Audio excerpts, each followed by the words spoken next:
Bem-vindos ao curso SCE 321, Características construtivas dos cabos de fibra ótica. O objetivo desse curso é explicar as características construtivas dos cabos óticos utilizados em cabeamento estruturado, seja para redes locais ou para redes de campus. Como vamos falar de cabeamento estruturado, é desejável ter um conhecimento básico sobre ele. Você pode obter esse conhecimento no nosso curso online SCE 100. Se você deseja saber mais sobre as categorias e parâmetros de desempenho das fibras óticas, temos um outro curso que é o SCE 322, pois esse curso não abordará esse tema. Também para saber mais sobre as aplicações em cima de redes óticas, como por exemplo a Ethernet, temos um outro curso que é o SCE 381. Também não abordaremos algumas características que são bastante específicas para projetos de operadoras de telecomunicações e para redes externas de longa distância. Como falamos, vamos nos concentrar nas redes locais e redes de campus. Este curso é dividido em pequenas videoaulas. Ao final do curso, você tem uma avaliação para ver como é que foi o seu aprendizado. Também tem, ao final, um material de referência que você pode baixar para sua referência do dia a dia e também alguns links e alguns vídeos interessantes sobre o tema de cabos óticos. Quem passar na avaliação, tirando mais de 70%, pode receber um certificado no final.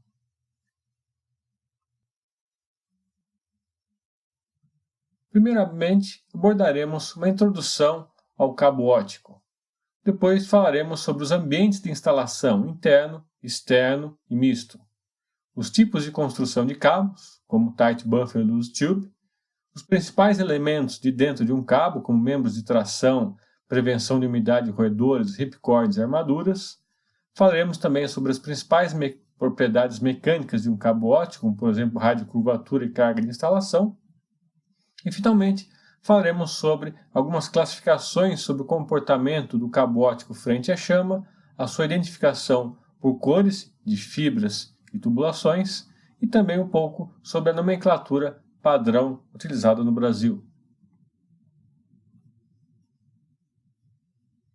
Bom, o que é um cabo ótico? Basicamente, um cabo de fibra ótica é uma estrutura contendo uma ou mais fibras óticas. Essa estrutura é fabricada de acordo com especificações óticas, mecânicas e ambientais. Se preferirmos a definição da Anatel, um cabo ótico é um conjunto constituído por fibras óticas, elementos de proteção da unidade básica, elemento de tração dielétrico, eventuais enchimentos e núcleo completamente preenchidos com material resistente à penetração de umidade e protegidos por uma capa de material termoplástico. Esses cabos são fornecidos em bobinas ou carretéis. Essas bobinas podem ter poucos metros a alguns quilômetros de cabo ótico. De qualquer forma, um cabo ótico tem a finalidade de proteger as fibras óticas que estão dentro dele. Dessa forma, eu consigo lançar essas fibras pelos caminhos ou pela infraestrutura que interliga equipamentos de rede sem que eu danifique essas fibras. Como esse caminho pode passar por diversos tipos de ambientes, tanto os internos quanto externos, é muito importante sabermos quais os tipos de caminho por onde esse cabo vai ser lançado para poder especificar corretamente qual o cabo correto a ser utilizado. Falando em caminhos, podemos definir 3 tipos de caminhos: o caminho interno, o caminho externo e o caminho misto. O caminho interno é aquele que passa por dentro de edificações, seja elas escritórios, residências ou galpões industriais, mas é um ambiente livre de intempéries. Mas, como é um caminho interno, é importante que o cabo tenha uma classificação frente à chama, pois não queremos que no eventual incêndio esse cabo haja como um pavio, fazendo com que o fogo se propague de um ambiente para o outro. Já no ambiente externo, a principal preocupação é a agressividade desse ambiente. São as intempéries, chuva, sol e ação de outros agentes mecânicos. Existe também um ambiente misto. é aquele composto por caminhos internos e externos. É muito importante ressaltar que, como o cabo interno deve ter uma classificação frente à chama e o cabo externo não tem essa classificação, a norma NBR 16415 recomenda que os cabos que sejam exclusivamente para instalações externas não passem de 15 metros dentro de uma edificação, justamente para evitar que, no eventual incêndio, esse fogo seja propagado pelo cabo. Para evitar que um cabo externo passe de 15 metros dentro de um prédio, é frequente o uso de caixas de emendas ou distribuidores óticos para fazer a transição entre cabos externos e cabos internos. Assim que os cabos externos entram pelo edifício pelas tubulações, eles têm 15 metros para serem terminados, emendados ou conectados em cabos internos. E isso é realizado nessas caixas de emendas ou de conexão. Não são baratas. Por isso, se for possível evitá-las utilizando cabos de uso misto interno e externo, melhor. Nem sempre isso é possível. Primeiramente, vamos falar sobre o cabo de uso exclusivamente interno. Eles são identificados pela nomenclatura nacional CFOI, cabo de fibra ótica interno. Como já falamos, ele deve ter uma classificação quanto ao seu comportamento frente à chama. Veremos mais à frente neste curso quais são essas classificações. Pela sua própria natureza, eles são mais maleáveis e mais finos do que os cabos de usos externos. Possuem menos proteções mecânicas, então sempre devemos protegê-lo dentro de caminhos como dutos e calhas para evitar danos acidentais ou não. Também não tem proteção, usualmente, contra água, portanto não devem ser instalados em locais que podem ficar molhados. Também não resistem às condições severas externas e às intempéries.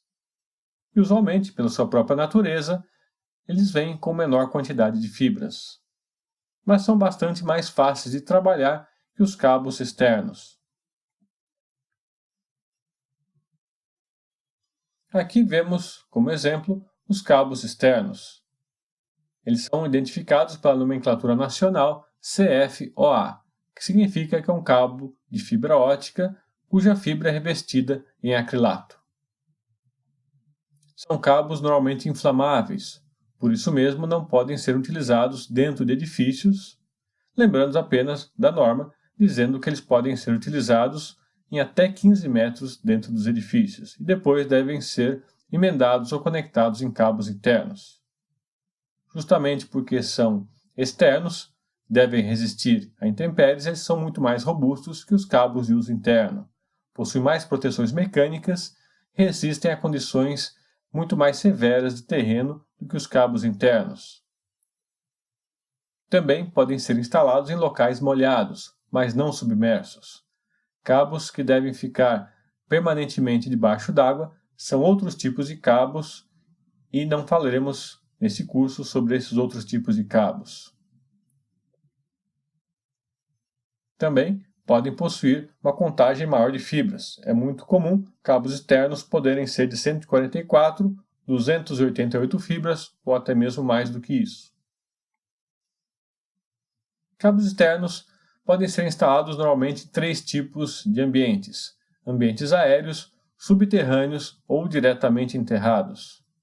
Os aéreos são aqueles instalados em postes, sujeitos a sol, chuva, neve, gelo e vento. Eles podem ser autossustentados ou não. Veremos isso daqui a pouquinho. Os cabos subterrâneos são aqueles que devem ser instalados dentro de dutos que foram previamente instalados e enterrados no solo. Portanto, esse tipo de cabo não fica em contato direto com o solo, mas ainda assim são sujeitos a água e roedores, principalmente nas caixas de passagem. O terceiro tipo de ambiente é o diretamente enterrado, onde o cabo fica em contato direto com o solo, sem nenhum tipo de tubulação de proteção. Esses cabos normalmente devem ser mais robustos que os demais, pois ficam em contato direto com o solo, estando sujeitos à água, roedores, a própria terra e possivelmente deslocamentos do solo. Alguns cabos podem ser instalados em apenas um desses ambientes ou até mesmo em 2 ou os 3 ambientes. Neste slide, temos um exemplo de cabos instalados entre postes. São os cabos de instalação aérea. Se não forem autossustentados, eles devem ser espinados sobre um cabo mensageiro. O cabo mensageiro é um cabo de aço previamente instalado entre os postes. O cabo aéreo é então espinado com fios de aço que o suportam em cima do mensageiro. O cabo mensageiro, portanto, é quem suporta todo o peso da instalação. Os cabos autossustentáveis são aqueles que possuem em sua estrutura um elemento de sustentação que evita a necessidade do uso do cabo mensageiro. Eles são identificados com a nomenclatura nacional CFOA-XAS, onde X é o tipo de fibra ótica, multimodo ou monomodo. É comum esses tipos de cabos conseguirem suportar trechos que vão de algumas dezenas de metros ou até mesmo algumas centenas de metros. Depende do modelo de cada fabricante. Alguns desses cabos autossustentáveis têm uma aparência de figura 8, como você pode ver nas figuras abaixo. Essa figura 8 existe porque o cabo mensageiro é incorporado à capa do cabo, incorporado à sua estrutura. Portanto, um corte desse cabo tem a aparência do número 8.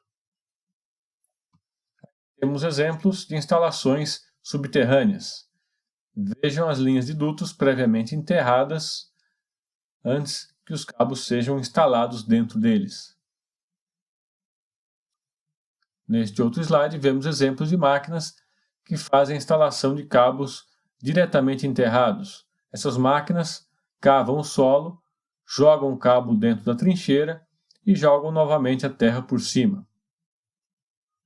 É muito comum nesses casos a instalação de fitas de identificação sobre os cabos, alguns centímetros acima. O terceiro tipo de ambiente é o ambiente misto, chamado de interno e externo ou indoor-outdoor. Os cabos que podem servir para esses dois ambientes são conhecidos nacionalmente como cabo de fibra ótica de terminação, CFOT. Por sua natureza, reúnem algumas características tanto dos tipos de cabos internos quanto dos cabos externos.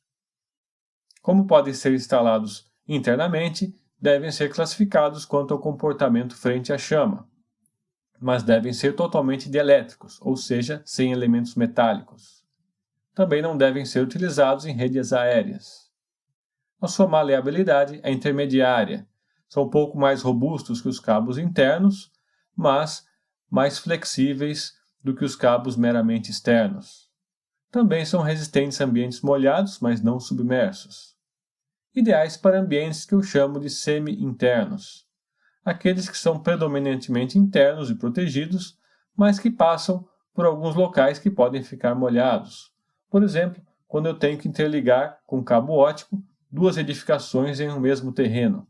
A maior parte do cabo vai ficar sempre protegida dentro dos edifícios, mas por alguns metros ele deverá passar por alguma passagem subterrânea entre os prédios, e essa passagem poderá ficar molhada eventualmente. Essa é uma utilização típica do cabo interno e externo.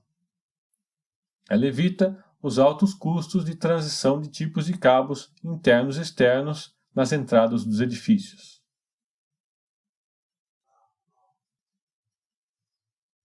Com isto, encerramos essa primeira aula. Na próxima aula, falaremos sobre os tipos de construção de cabos Tight Buffer e Loose Tube. Até a próxima!